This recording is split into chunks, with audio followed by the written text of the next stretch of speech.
Welcome to another episode of the Optimum Human Podcast. Today's episode is probably the most controversial episode yet. There's a fair bit of swearing and potentially controversial topics like sex, politics, and religion, the big three. If these topics offend you, please skip this episode. If not, there's some real nuggets of wisdom shared here. Welcome to the Optimum Human Podcast, the show that interviews the world's top experts in fitness, nutrition, mindset, and beyond. Let's get into the show.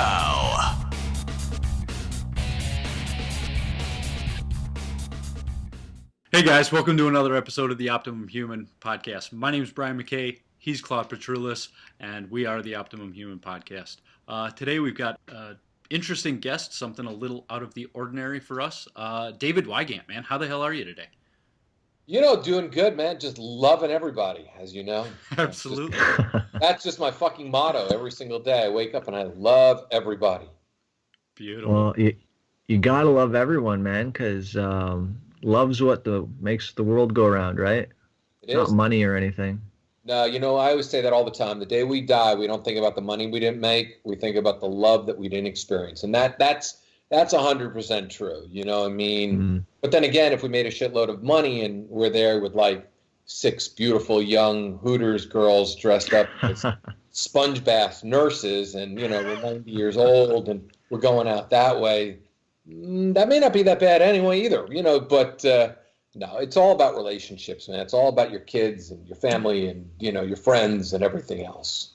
Absolutely. Yeah. So the Hugh Hefner, sorry to cut you off, Brian. The Hugh Hefner route is definitely not a bad one to take at around the end, at those end years. I mean, I wouldn't mind it. But no, Hugh's definitely, to me, Hugh's done pretty well, man, wearing pajamas till the very, very end.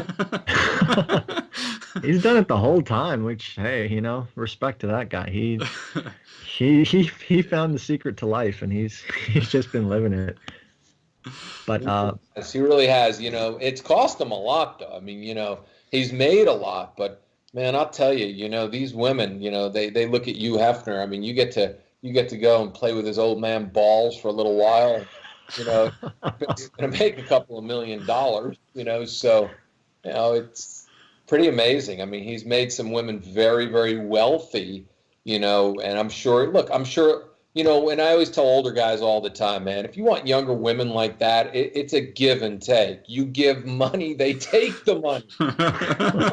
Give and take, and it's a win-win for all. You get to have an illusion that this illusion really likes having sex with your crickety old hips and dried out, balls. I mean, sure, if you want to really if you really want to think that that's what they're most craving, this 25-year-old beautiful woman is most craving a 79-year-old penis. But hey, whatever you want to do and whatever you want to write. So not calling it like it really is. No. No, definitely not. I mean, nah, it's not like people live in their own realities or anything. No, it's not like people don't create these realities of like ridiculous fallacies and fantasies. But hey, whatever. Who are we to judge, right? absolutely. Yeah. Just a few guys on a podcast. Exactly. Just a bunch of guys enjoying the day talking. Absolutely. So, David, it's been quite the intro. What is it that you do? How do you serve the world? I love that, serving the world. I feel like I should have a tray. You know what I serve the world? Am I allowed to use explicit language here, or is this like PG and I need to? Because I've already thrown a few F-bombs out there. And PG-13-ish. S. You know what? We go up and down all the time. As long as every other word isn't the F-bomb, I don't care. I don't give a shit. Let's put it that way. All right, good. Because sometimes during this election year, oh god, now we're going this route. I love this. I love this. America wants to be pure again and believe that one of these men running for president is going to save your soul and save your country. I'm sorry, all you women who love Hillary. I like Hillary. I think she's cool because she comes with Bill. They're the first gay couple to ever in the White House. I mean, Holy shit. there is no woman left inside of Hillary. She's not feminine at all. She has bigger balls than Donald, for sure. She does got bigger balls than Donald. Women can't admit that. And I'm for Hillary. I'm fine with it. Oh, all you Trump people hate me right now. How could you do that? Oh my God, Donald is great. He's a reality TV star. But anyway, what do? I literally rid the world of anxiety and insecurity. I teach men how to connect with women so they don't look like an idiot when they go and talk to her, and teach them what women are looking for. And I teach women just how simple it is to understand men. It's called listening to what they don't want. And there you have it.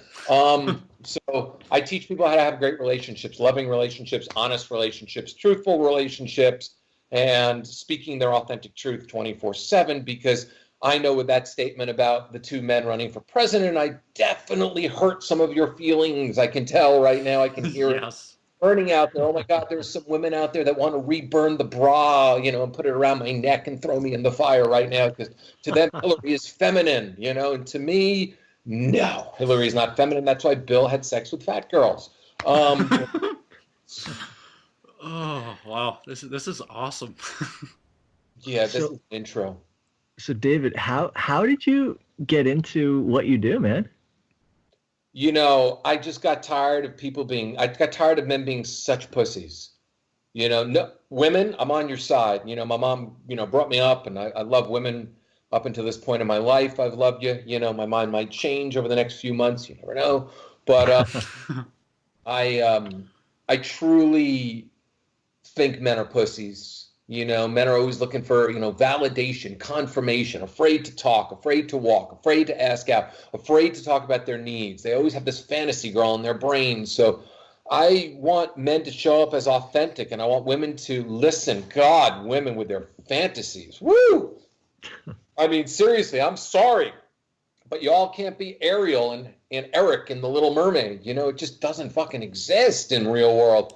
So I teach women to, instead of painting a fantasy picture of a man, I teach them to learn how to hear what a man is actually all about. So you're actually dating the real man and not the fable that you've created inside your brain. And then you're shocked 9 months later that the real man is still, not what you thought he was. Well, because you never paid attention.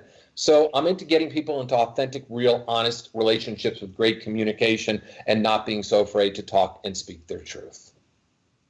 Awesome. And what drove you into that? And when did you start this journey? I started this journey not because of some of the other dating experts who thought it was cool to be a dating expert. I actually kind of found me back in the late 90s. I never thought I was going to do this. It wasn't something I wanted to do. I certainly didn't want to run high-end coaching programs and be a therapist, but sure enough, that's what I became.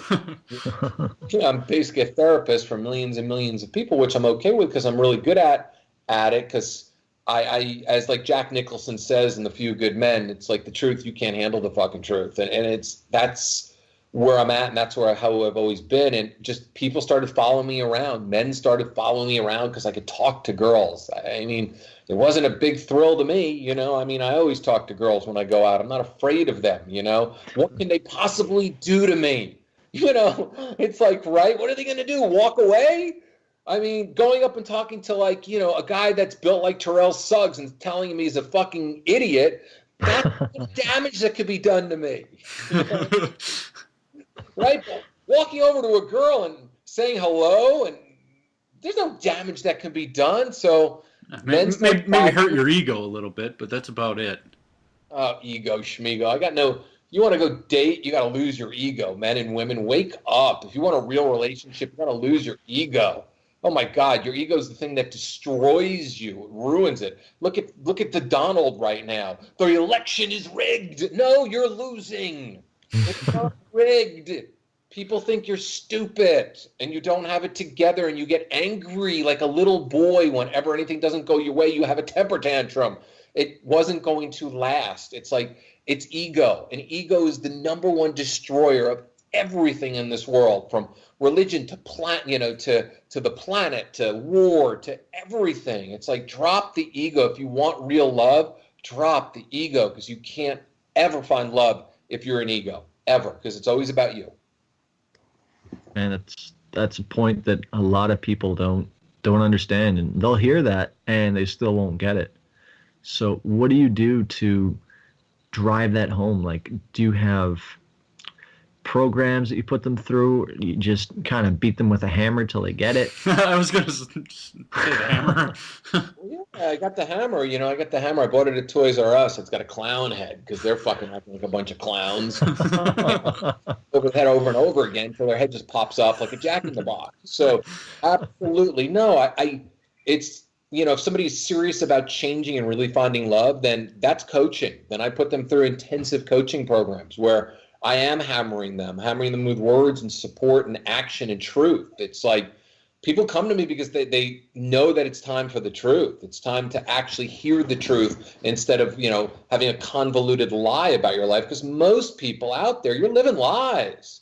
You're living these stories that you don't even understand. You're doing things because your parents programmed you a certain way. Hence, all you women that are dating men that you're not even interested in because they're lawyers or doctors or whatever it might be, when you want the creative type, but you're afraid. And everybody's living this story. So I pound the story out so you can finally create that story, that real story, that healthy story, because love should be a healthy thing, not an unhealthy thing.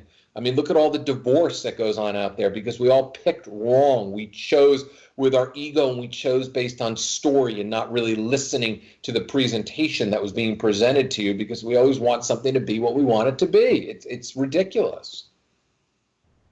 Totally.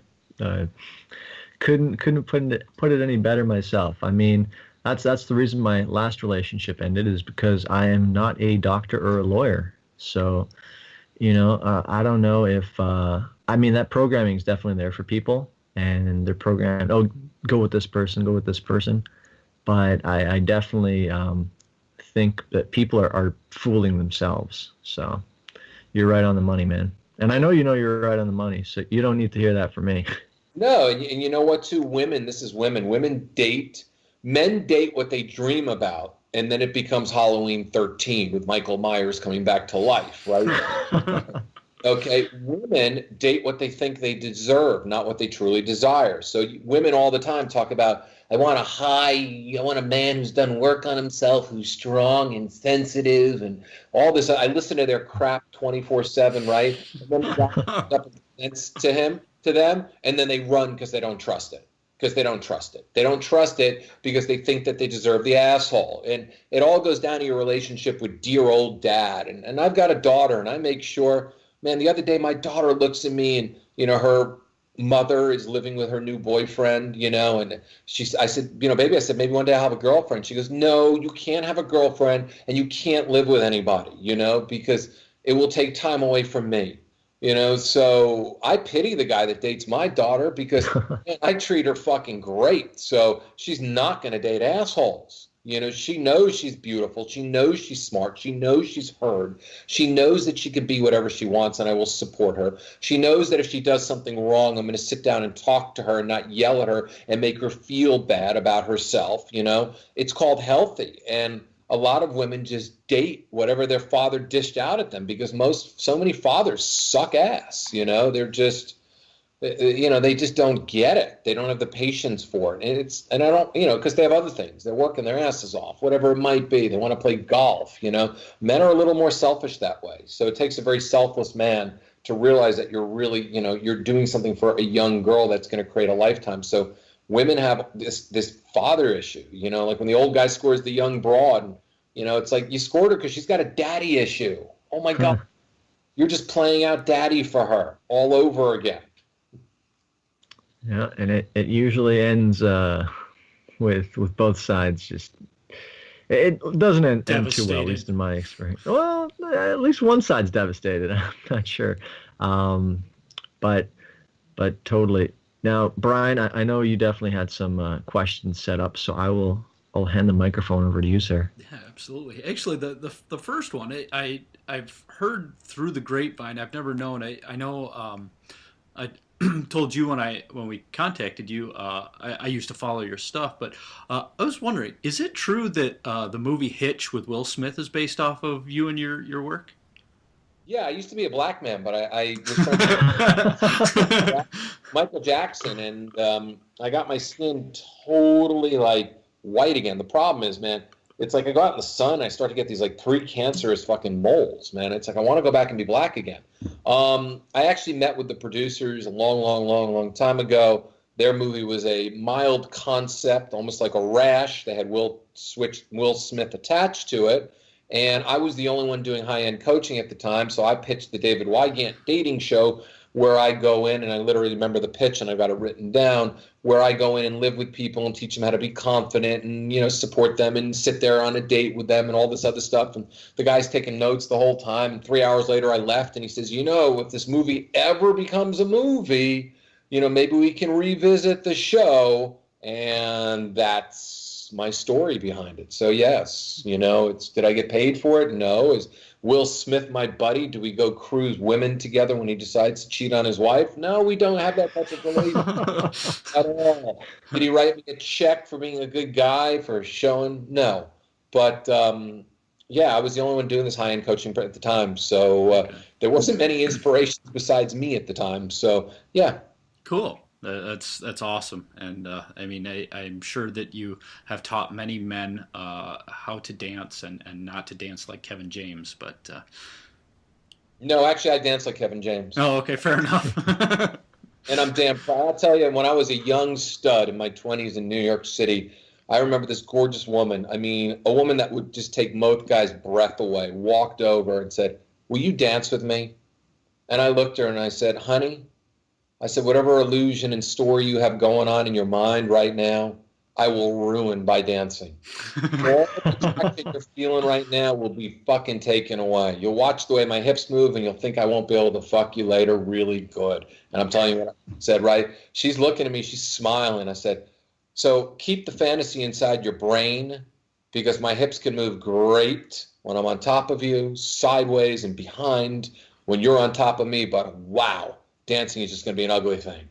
She looked at me and she says, can we get out of here? And I went home and we had sex all weekend. I mean, it was like, God bless your 20s. Because you say that when you're older, and then you go home with the girl and your penis doesn't want to cooperate that night because you were tired. So yeah, man.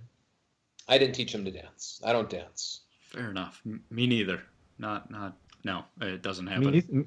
Me three. I only know the horizontal hustle.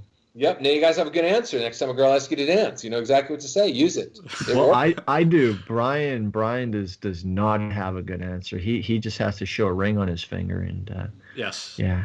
But I've got a great answer. Thank you, David. I like it. Great. You got to do it with the best smile in the world. You got to touch her shoulder the whole time, so you're bonding with her.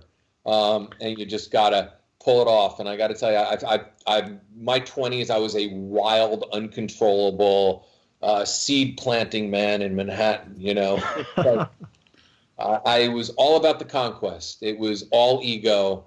I loved women too. They were my drug of choice. So you combine the drug of choice with ego, and you've got, you know, a crazy, horny, you know, stud running around Manhattan. Plus, I was a workout addict. I always have been. So, you know, I was always built like a brick shithouse. So I definitely used all my assets to my potential. And I love my 20s. And women listening right now, I'm sweet and I'm kind, I'm sensitive. I'm the guy that you really desire, but you don't think you deserve. So, you know, so if you do see me out in public, I'm not going to want to have sex with you until I get to know you on a much deeper, intimate level.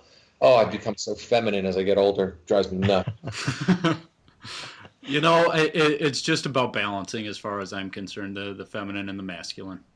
It is. It definitely is. You know, my daughter even says the same thing. I make the cars talk when we're drive.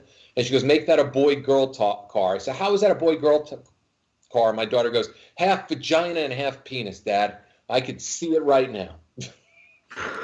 That's quite the imagination. Yeah, you know, wait till your kid is older, you know. And they learn those words, you know, fart, burp, penis, vagina, all very funny things, you know, to a 6-year-old. So, and you can't change them. I was going to say they're funny to a 32-year-old too. They are, but as a parent, Brian, you know that, you can't shame them at all. No. You know, like, so I'd rather have my kid openly talk about stuff like this so she's not shamed and she has a healthy, viewpoint when it comes down to sex when she gets older, because it's going to happen, and you can't shame children for talking about body parts because they're funny to them, and you can't shame kids over anything. So no, and if you do, it just represses them and fucks them up, and then you have somebody with unhealthy emotional and relationship issues down the line, and then they need to come see you. Right, or everybody that reelected George Bush. Oh God. Because they were all repressed. He's going to bring back no abortions. We're just going to have a society full of people. It's like, wow, God, America. God bless how stupid we are sometimes. My God, this country. I mean, sometimes I think you have two countries in your one country. One is like normal and progressive, and the other one wants to go back to the Stone Age. Yes, I agree. Why is that? It's like, and it's not even, people always say the people who live in the middle states are all, no, they're not. I've met great middle state people. It's just, there's ignorant and non-ignorant in the U.S. There always have been, except now because of social media, which, by the way, is for the most ignorant people in the world. I get my news from social media. Oh, wonderful. So you get to know when someone bought Charmin, and then when, Trump said something about, not allowing Mexicans into the country anymore. That's bad hombres. Oh, fuck. Nuts. Oh man, as a Canadian, I'm just watching this thing from afar, just going like, how is this happening? Are we all on Punk'd right now? And Ashton Kutcher's gonna pop out of a closet being like, "You're on TV, guys." It's so funny because I keep waiting for Trump to say, literally on the eve of the election, "Oh man, Hillary and I are buddies." I'm waiting for that too. Right. I don't really want to be president. I mean, I got a great wife. I got a great life. I got a trophy wife. I mean, she's 30 years younger than me. I mean, who doesn't want that? I got money. I get to go and be a celebrity on television. I don't want this fucking job. I look at how it aged Schwarzenegger, and it made him have sex with ugly nannies. It made. And you know what? It's like, why would he want to be president? Like, he's got more power and money, and he doesn't believe half the shit he's saying either. Like, no. That's the thing. Like, he's not a hardline conservative. Like, the guy's like a liberal, and I don't know. I don't know, man. I know. I mean, look, I've always respected him as a person, as a businessman, as a personality, and I still respect the shit out of him because he did, he basically ran the Jerry Springer platform for president. I mean, that's yeah, right? Absolutely. And he figured it out, and he got far. And he definitely divided the country in ways that it's been a long time coming, and then maybe because of this, it will change political parties, maybe there'll be some good coming from this, and I think, I really believe that, and I think that because, we have the most corrupt system in the entire world. I mean, go look at your health insurance, Obamacare. Holy shit. It's like terrible. I mean, it's terrible. It's a terrible job. Nobody should have this job. Nobody. No. I mean, we've tried the uptight white guys. We tried the black guy. Now we'll try a chick. It's like, the problem is, it's like, God, if we go to war with Hillary, emotionally, I can't stand that person. I want to bomb him, because women get all emotional. Right. Well, she did say in some comment, Julian Assange, the founder of WikiLeaks. Yeah. She's like, is there any way we can drone that guy? And I'm just like, holy shit. Like, how do you get away with saying that as Secretary of State? Like, she's a dick. Yeah. She get away with stuff because if a guy says that, we get punched.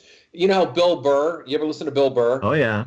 So Bill Burr goes, the woman's in your face and goes, right? Like that. And like, if the dude did that, you'd fucking slug him. But this woman, she's 5 feet tall, throwing herself in the face of a man, and there's no way in the man's going to Ray Rice her. It's like, because he fucking doesn't want to, even though he wants to kill her and destroy her. It's like women get away with shit that we can never get away with. We couldn't say that. In a million years, we couldn't say that. We can't go up in someone's face and yell and scream because we're going to get slugged. Women have no repercussion whatsoever. The shit that comes out of their mouth is unbelievable sometimes. I'm like, oh my God, you actually said that to the man? Oh yeah, because there's nothing he can do. But it's like, it's like they love to just deball you and and emasculate. It's like, it's the modern woman. The modern woman likes to deball and emasculate men. But, I love my women feminine. So the minute a woman is emasculating, I'm like, honey, you know what? Until you go and stand and pee and do it without splattering all down your legs, you can't pull that shit on me, okay? Oh man, it's one of these things now where the world is changing in that direction, and I'm not sure if you're familiar with the terms like social justice warrior or bigoteer. No, but please enlighten me. They sound scary. Oh, okay, so essentially Tumblr has created these, I don't know, like feminism is okay in my book, but this feminism or this feminazism or whatever, it's essentially it's back to men are pigs, kill men, men are eye raping women, they're mansplaining things. So anytime a guy has an answer to something, it's now called mansplaining. I didn't know. Also, if you spread your legs in public, like wider than your chair allows, it's called right manspreading. Yeah, you're manspreading, Brian. So check your privilege. Terribly sorry. Check your privilege, you male bastard. So like this shit is poisoning young girls because they go on Tumblr and that's all these posts they see, and then they go into the real world, and that's why universities have these safe spaces to protect your feelings now. Because people can't handle the shit anymore, and women are being taught that it's okay to deball men. It's fine. They can't hit you. They can't do anything. And if they do, they go to prison forever. Or, you're gonna get to watch them get tased. So then it's so funny. Then women wonder why women complain all the time, but there are no real men left. That you haven't allowed us to be men anymore. Yep. There's very few of us. All three of us are sitting here right now. We're the last 3 men left on this fucking planet, And it's like women only on good days. Yeah. Right. Yeah, it's so true. Women want us to be men, but, men go from one ball buster to the next, and they don't even know how to be men anymore because every time they try to be a man, a woman is sitting there reprimanding them. It's like we've destroyed, and I'm all for women making money and doing their own shit and buying their own cars, even though they get ripped off by car dealers nonsense. Because I compare my leases to a woman for the same car and I'm $200 less. How did you do that? Very easy, okay? I negotiate like a man, and I don't take shit.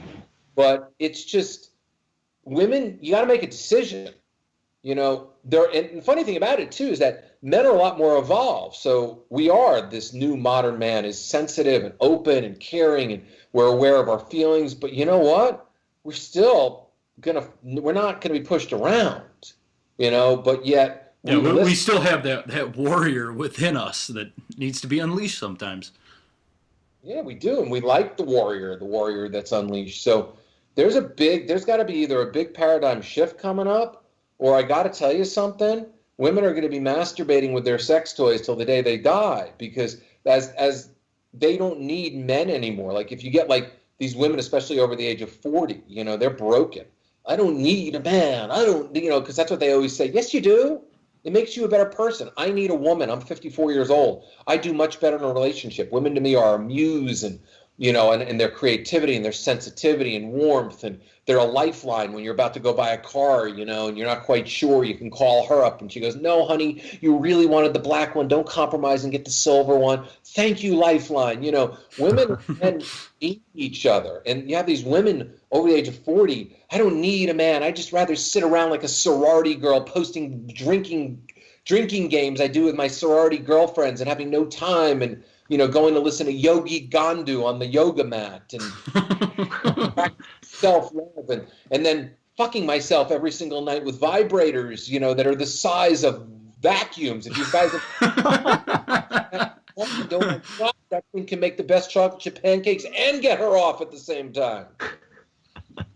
You know what, though? They've been programmed to believe that, and they keep programming themselves after a certain point because they start believing this sort of thing. And some people honestly are better off not in relationships, but the majority of people are programmed to be, with others, be it poly, monogamous, whatever. Like, generally people do better with other people.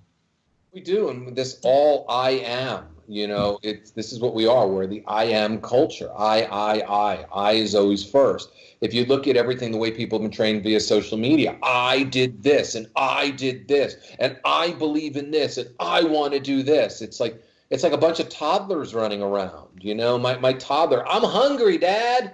Well, get up your little ass and go get it. Do that, But it's like, I want food, I want water, and that's what these people are. Men and women have done that. It's all I's, and people realize we always is better. I am a big version of we. We is how we conquer the world. We is how we don't have dictatorships, and people have become dictatorships in their own life, and it's really sad. People go from cubicle to home to gym. Everybody's always plugged into their iDevice, which is their iPhone. What a great name, Steve Jobs, rest in peace. You did it. It was brilliant, absolutely.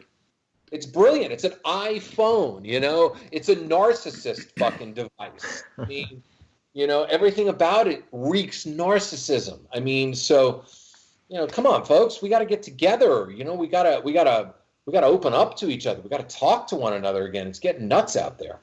Yeah, absolutely. I was actually doing a little bit of research for this podcast because, like I said, it's been a few years since I've really followed your work. But I just kind of had the idea that whenever I'm out, just be authentic with someone and be like, hey, I've taken it upon myself to not be on my phone, and I want to find something that I have in common with everyone that I come into contact with.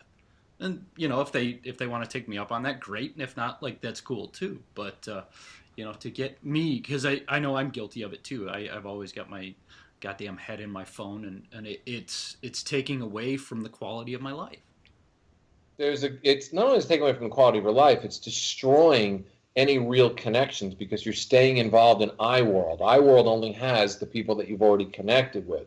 In order to succeed in all aspects of your life, you need to have the we, because each person you meet is another person. It's another encounter to have where you can grow your business, grow your relationship, grow your friendships, grow yourself, get questions answered. I mean, I'm very big into the energy in the universe and really putting it out there. And to me, if I ever want an answer for something, all I do is trust the universe that it will deliver, meaning that I could go into Whole Foods or somewhere else and I will run into somebody who's going through the same exact thing, and they will give me some little tidbit of wisdom that I can use, that I can formulate a decision. Otherwise, then we're staying in iUniverse, and iUniverse is all about what we already have. And what we already have is what we've already accomplished. So we're not growing like we used to grow because we're too afraid of those daily encounters. And to me, daily encounters bring love, wealth, happiness, sex, friendship, everything. Totally. Yeah, it just made me think of my daughter, man. She's 10 months old, and she's hates being stuck in the house, always wants to go out exploring, totally loves people. People love her, and it's just like, why am I not doing the same thing? Why am I limiting my physical space? Why am I limiting my social circles and to really go out and explore and learn new things? You know why? Because your daughter is all primal instincts. It's beautiful. Kids just say what's on their mind. Sometimes my daughter will say something to somebody, and I'll be like, oh yeah, that was funny. Like, one day I was in the elevator with her, and I farted, right? And she looks, because she looks around, and someone walks in, and they come in, they say hi, and my daughter goes, it wasn't me, my daddy's smelly farts. I mean, we're primal, we're real, we're honest, we're authentic. You can learn a lot from kids. You want to learn about how to connect with adults, be a child again. The problem is children are programmed. So all we are is just taking our fucking incorrect survival programming that our parents and school and everybody else gave us, and we're just basically taking it to our adulthood. So the phones have allowed us to stay in the incorrect programming and allowed us to stay in our fears. So we've always been a fear-based society, because if you think about the people who design phones and social media and all that, they're not exactly studs. They're not exactly the most social beings in the world. You're not going to look at little Zuckerberg or whatever his name is and think to yourself, that was a cool kid. right? He was the nerd. And the nerd figured out how to have friends. And he's made $75 trillion for himself. If you look at the two guys who run Google, you're not thinking to yourself, no, those are two guys I want to hang with and go throw the football with on a Sunday, because they probably can't throw it farther than 5 yards. They were introverts, and the introverts are taking over the world. The introverts are doing it because they're trying to level the playing field because they couldn't compete in the way the world used to be. And that's what we've allowed. And technology is brilliant, but it's just a magic wand, It's not a replacement for human beings. It's to Yelp reviews and order pizza and get directions and, post so you don't have to talk to your crazy aunt from St. Louis and you can post a picture of your family so you don't have to go sit there on the phone and reach out and touch her because she drives you nuts, right? Yep. It's a substitute. We've substituted it for human interaction. That's where we've been wrong. Yeah, technology was meant to be used as a tool, and it's kind of taken over it and started using us. Yeah, it's controlled us. We've been controlled. We've allowed it, but because we've allowed it, because we're very fear-based. We still have stranger danger. You'll see that with your daughter when she's like 18 months old and some nice person in an elevator tries to talk to her and she runs behind your leg, gripping onto it. So that's stranger danger. She has that stranger danger. And adults are running around literally in an elevator, terrified to talk to each other, hiding behind the leg of an iPhone. Stranger danger. Yeah, that's very, very true and very sad that it's become this sort of thing. And I think in about 5 to 10 years, Siri is going to be telling us what to do. And if we don't do it, we get shocked. So that'll be interesting. I hate to I can argue all the time. I'm driving, I ask her for something, I asked her for a BMW dealership, right? She called my friend Dale, I gotta say, Siri is useless. Siri's useless. Siri's, Siri, what Siri is? And I'll be honest with you, and ladies, you'll fucking laugh, okay? But Siri's is the typical male-female relationship. Whatever I say to Siri, she doesn't fucking listen, and she gives me her viewpoint and her opinion. Oh God, yeah. Oh. I don't normally use Siri, and for whatever reason, I used her today to find a lunch place for me and my fiance, and she was useless and did not listen to me and gave me the answer. Her opinion. Gave me the answer to something that I didn't ask. And she gets annoyed. Did you mean, it is. It's very demeaning. Did you mean Center Pizzeria? No, Center BMW. Did you mean Center Bees? No, Siri, no bees. Don't take that tone with me, David. I'm literally arguing. She's trying to de-ball you, man. Well, that's what Siri is. Because if you think about it, the men who invented Siri are usually beta men, and the way they look at women are women that have deballed them, because most of them have a mother who basically deballed them and managed their lives. That's why they're such pussies with women to begin with. So they made Siri the masculine ball-busting women. It's perfect. I wonder what Hillary's Siri is like. That would be an interesting conversation. I'll bet you she never makes a mistake with Siri ever. Oh God, I feel like needs to be some kind of YouTube video made of that. You know what? Maybe I've made it. I've made the argument with Siri, and I did a video. I'll post it. I'll post it this week. Why I hate Siri. And it goes through the whole thing. It reminds me of my arguments with my ex-wife. So it's fucking. I missed my calling, by the way. I should have been a stand-up comic talking about current events, because this is really what I really care about. This is just. And sometimes I'll go off. I'll do a speech somewhere, and for a corporation, or I'll do a speech for somewhere, and it's like a 2-hour stand-up act, because it's just. I just think people need to hear the truth, and it's so funny. The truth always cracks people up more than anything. And if you look at, that's why Seinfeld and Curb Your Enthusiasm was so popular, because they spoke the fucking truth. It's nothing funnier than a bunch of neurotic Jewish New Yorkers trying to get something done on a Saturday afternoon. That was Seinfeld. Now, speaking about speaking, this might seem like a good question, might seem like a bad question. What's your preferred method of communication with people who you're just getting to know? All right. I mean, here's the deal. And there's a modus operandi that men and women can follow. And this is really simple, okay? If you meet somebody on one of those silly-ass dating apps, there's a 95% chance you're not going to meet them. So I strongly suggest, okay, if you've got the guts, literally get on FaceTime with them so you can see whether or not they look like their angle shot that they put up. Women with the angle shots, okay? Oh, yeah. Calling them out. Right, calling them out. And men, you haven't been that skinny since you were in high school. Nice Photoshop job on your belly. But, the fact of the matter is that text a few times to see if somebody's witty enough and charming enough, and then literally get on the phone with them. Get them, because you got to schedule phone calls nowadays because there's nothing spontaneous with anybody, right? Let's talk today at 4:38. Okay, fine, right? That's so true. You nailed that one.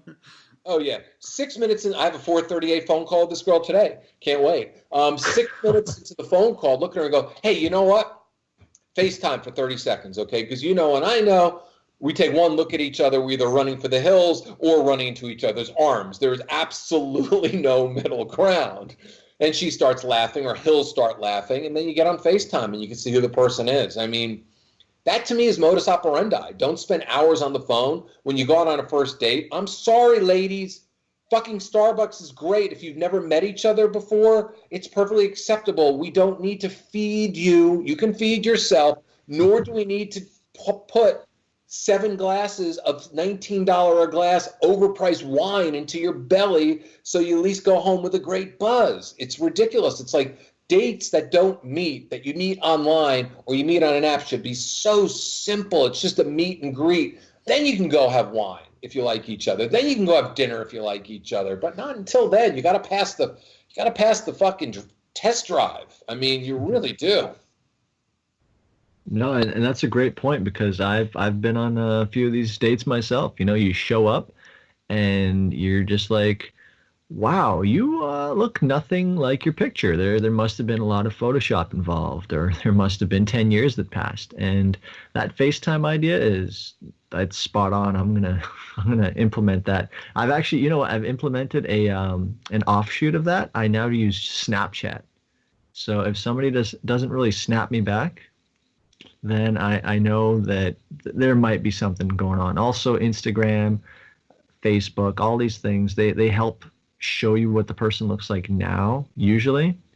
But the FaceTime thing, you can't lie on FaceTime. So that's awesome. That's going on the list. You can't lie on FaceTime. And the thing is, on Facebook, if you're not friends with them, only their best angle pictures are the ones you can always see, right? Unless they're stupid, haven't put it on private. Women are the ultimate. I call women magicians. It's like, the angle, the this, the that, and look, plain and simple. And I'm not saying this to get any woman pissed off, because look, I'm a fitness person. I'm a health nut. I'm fucking ripped. I look like I did it in my 20s. It's like, that's my lifestyle. I eat healthy. I don't drink. It's like I don't really eat that many carbs. I mean, it's just who I am, and that's what I want back. So I like women that are very skinny. I like I like tiny little boobs. It's like, that's what I'm attracted to.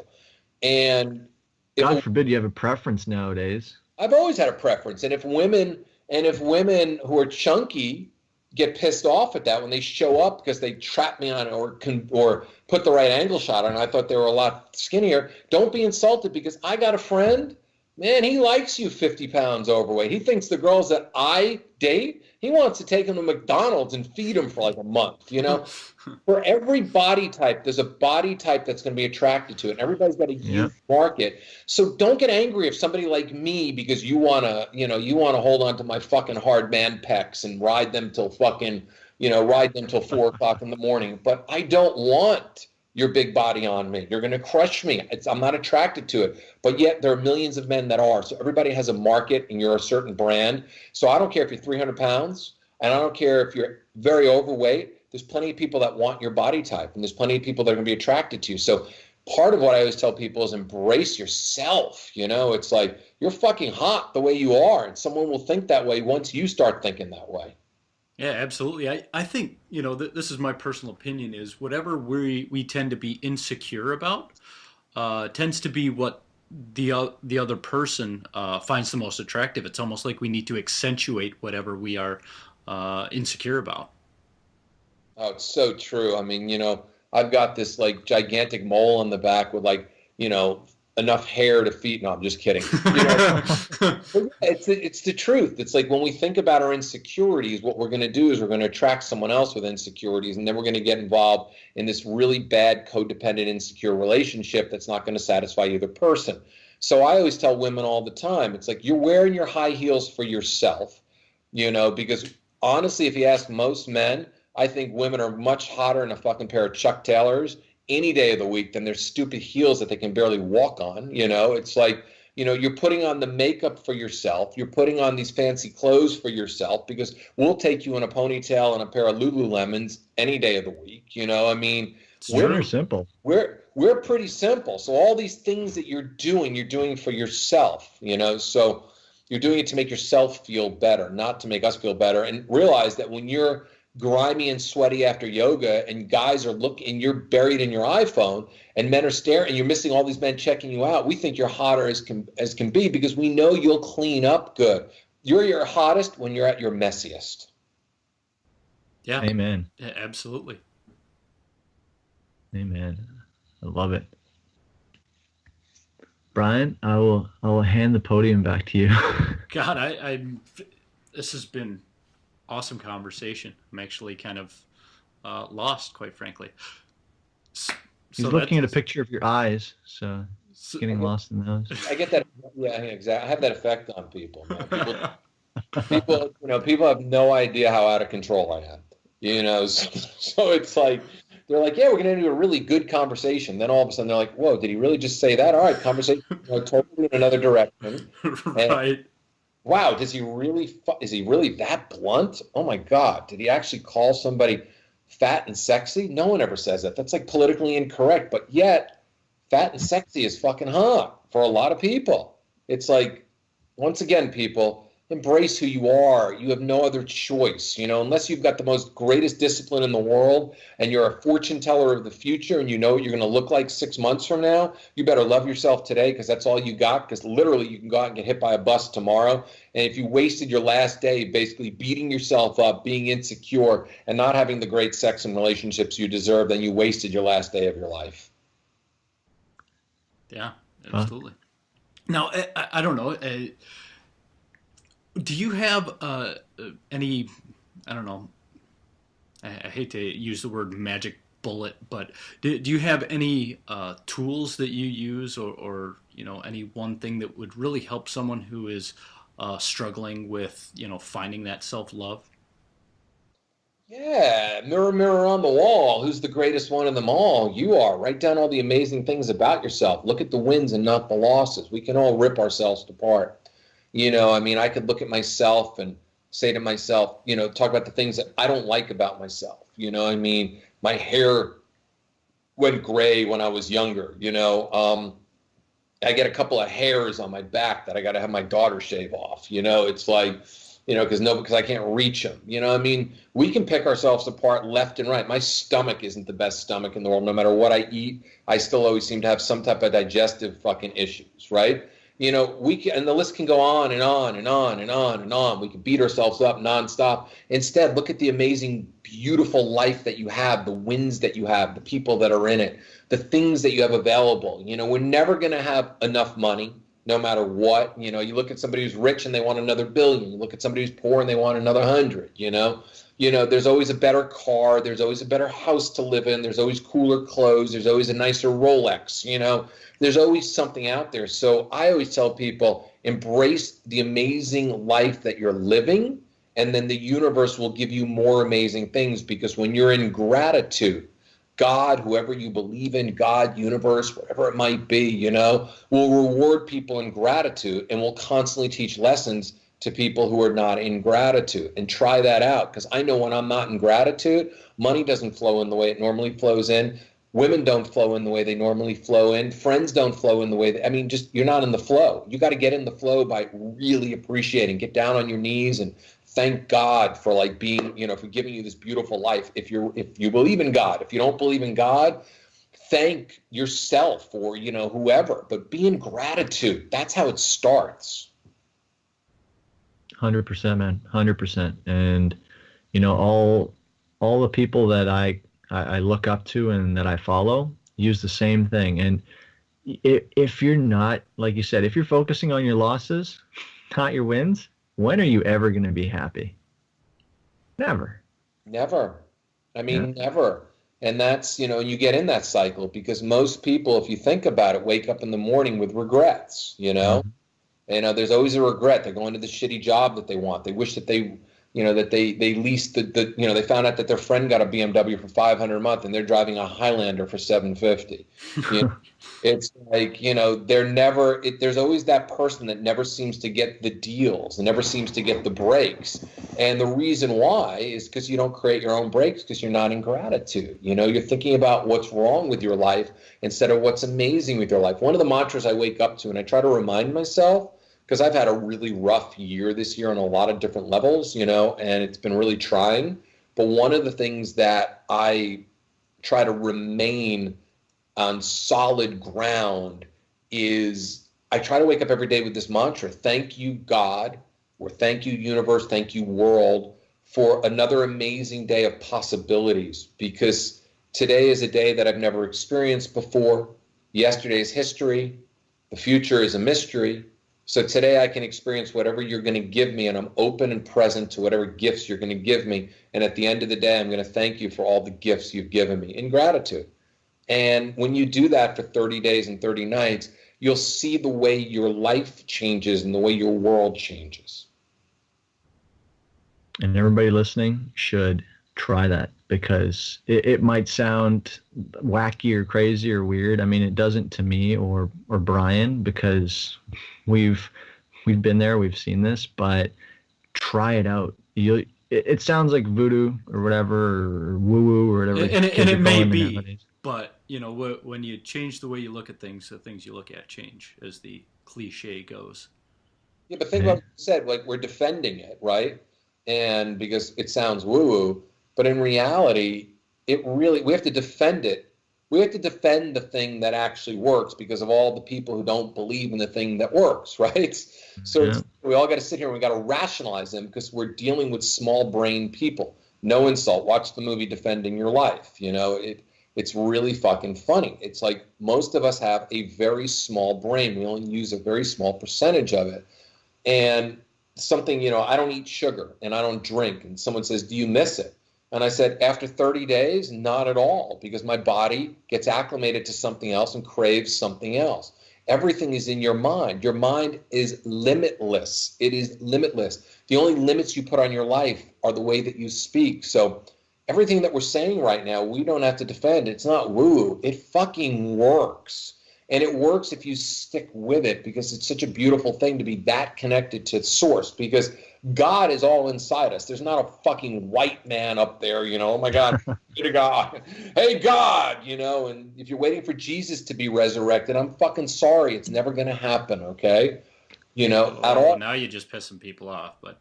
You just pissed off more Trump folks. I did, but it's like, but that's my belief system.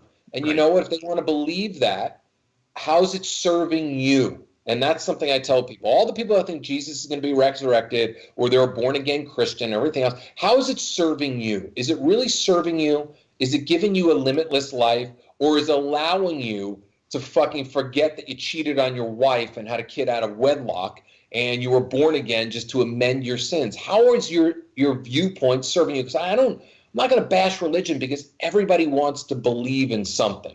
But if it's not serving you and you're not growing with it and you're just using it as a reason to not expand or to grow, then I'm sorry, it doesn't fucking work that way. True words. And definitely a good point about the defending it. It just, some people, I find they're not woken up yet, and they hear it and they automatically dismiss it. And maybe you're right, maybe they're small brain, but I have hope for some folks out there that just might need that extra push. Yeah, I'd hope for all of them. I mean, we're all small brained until we realize we got a lot more brain to use. We're all idiots until we realize we're smart. We're all limited until we realize there's no limits. We weren't born with this. If you think about all the principles we're talking about, we all learned this shit through trial and error, And that's what life is. It's trial and error. And that's why I never trash anybody for what they believe in. You know, you can believe in whatever you choose to believe, but if it's not serving you and you're not growing, then you're not expanding as a fucking soul. And if you go back to Jesus and God and Moses and all that, they were all souls that expanded. They were all larger than life. But yet people who follow them tend to be limited.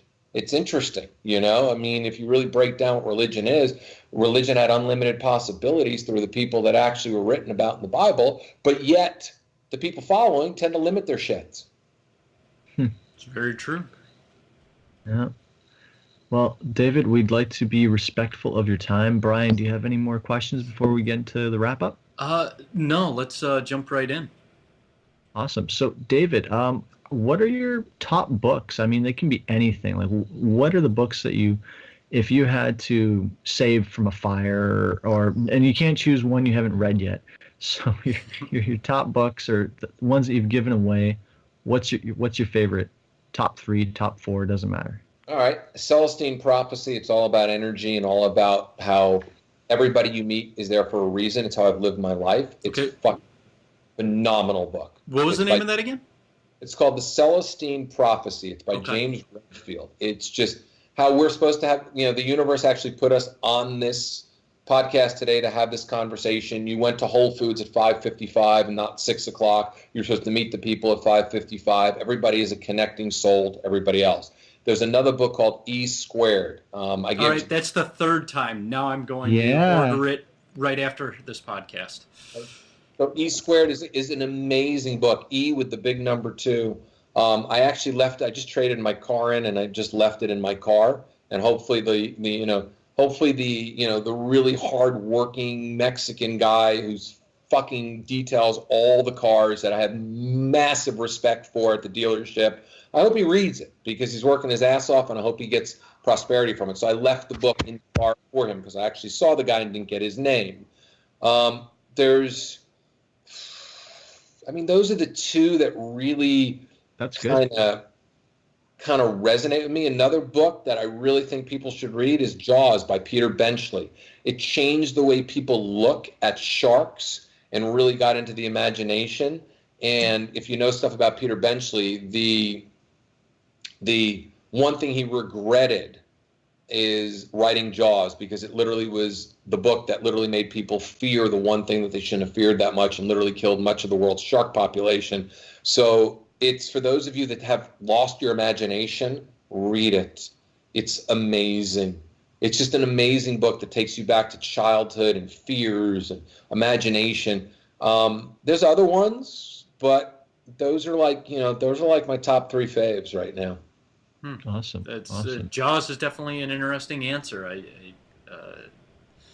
like it. But it makes sense though. It makes sense. It took something from this, not even like this fantasy world, and it brought such repercussions to the real world. And we kill, what is it, millions of sharks every year, and they kill like 5 people. We have taken 90%. The shark population since Peter Benchley wrote Jaws and Steven Spielberg produced and directed the movie is down 90%. Wow. And all because somebody wrote a book based on an incredible imagination, and it got into the psychological, profile of everybody. It's the boogeyman. The boogeyman came to life. I mean, you don't go in the ocean nowadays and do not have a clear, I don't know anybody who can go swim in an ocean and not remember that opening scene from Jaws when that girl is holding onto the buoy. We all have recollection of that thing. I mean, it's the boogeyman. It's the boogeyman when we were kids. We looked under our bed, which I still do at night, because I'm not letting that boogeyman get me. But, it's the boogeyman come to life. And we're a fear-based culture. And if you listen to Peter Benchley, it's really brilliant. He took fear-based culture, brought the boogeyman to life, and people made sharks, the thing that they needed to kill. And it's everything in this country. It's really our culture. We're afraid of anything that's different. Yet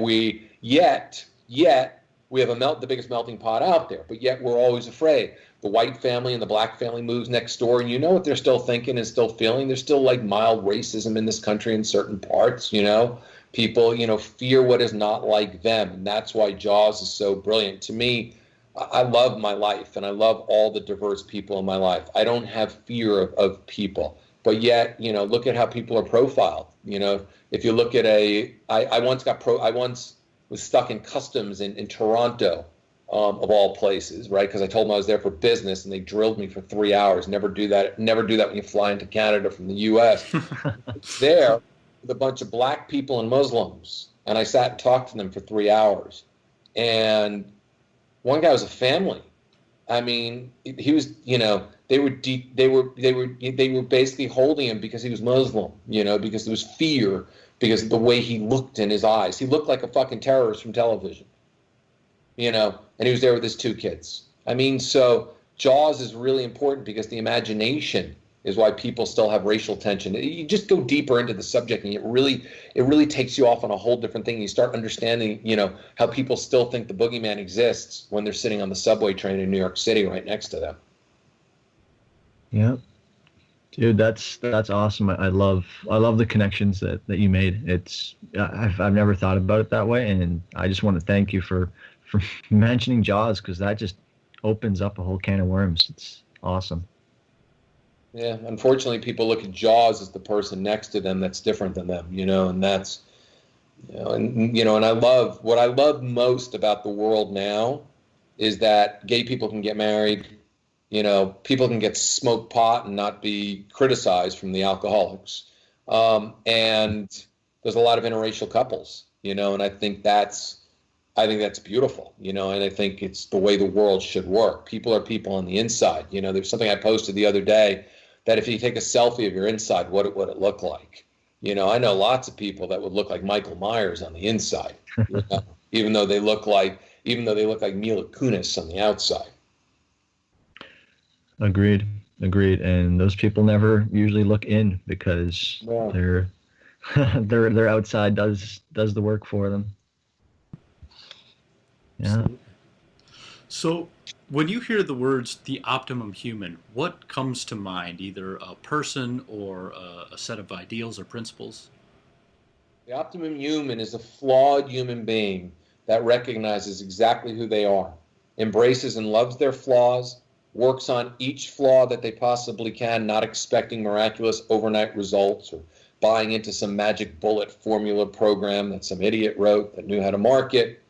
It's somebody who goes to the gym and knows that they're not going to lose their belly fat overnight. It's some woman who gained 70 pounds because she enjoyed all the chocolate and Hershey's that she ate when she was pregnant and knows that she'll get back to fighting weight but takes it one day at a time. It's the person who wants to quit smoking and does it 1 cigarette per day, you know, and goes through the withdrawal. It's the person who drinks too much and knows they need to stop. It's the optimum human is somebody who knows that there's no quick fix, an overnight success, and magic pill, and that everything takes time, but stays dedicated on that quest and allows themselves to fuck up and allows themselves to make mistakes and continues on that. Because, man, we make mistakes all the time. Just own them and just keep moving forward and learn from them. That's the optimum human. Brilliant answer. I feel tingles all over. Cool. You might even say titillated. Oh, Jesus. Brian, I'm supposed to be the Yeah. immature one. Oh, man. So, David, where can people find out more about you? You just go to my website, davidwygant.com, spelled WYGANT.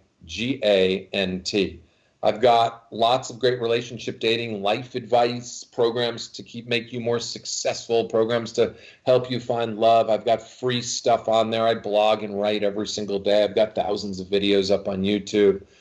davidwygant.com, WYGANT. You can opt into my email, get some free videos and all this other great fun stuff. And if you want to reach out and talk about coaching or anything else and you're stuck somewhere in your life, go to my website and contact, because I answer all the emails. So I make myself available to you because I love what I do. Awesome. We'll put up your website in the show notes. And before we say goodbye, is there anything you'd like to tell the audience, or any parting words?